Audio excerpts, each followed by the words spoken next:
প্রয়োজনে দেব মোরা এক নদী রক্ত, হোক না পথের বাধা প্রস্তর শক্ত। অবিরাম লড়াই আর চির সংঘর্ষেই একদিন সে পাহাড় টলবেই। আমরা বিজেপিকে ভারত থেকে তাড়াবই।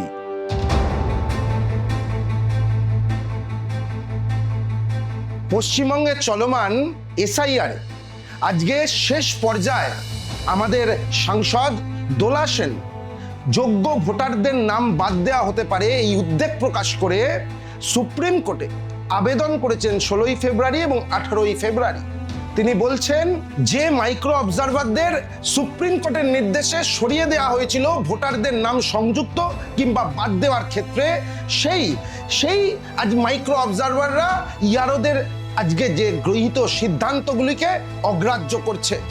আজকে আমরা দেখলাম কিছুদিন আগে মমতা বন্দ্যোপাধ্যায় বাংলার সাধারণ মানুষের ভোটাধিকার সুনিশ্চিত করতে, সুরক্ষিত করতে মানুষের হয়ে লড়াই করার জন্য বাংলার আন্দোলনকে নিয়ে গিয়েছিলেন দিল্লির রাজপথে।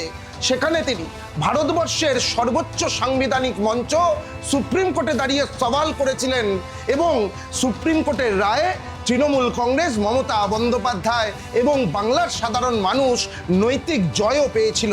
কিন্তু তারপরেও দুর্ভাগ্যজনক আমরা দেখছি এই ইলেকশন কমিশন অফ ইন্ডিয়া নয়, elimination commission of India vanish কুমারের নেতৃত্বে যে চক্রান্ত এবং ষড়যন্ত্র করে বাংলার সাধারণ মানুষের ভোটাধিকারকে হত্যা করছেন।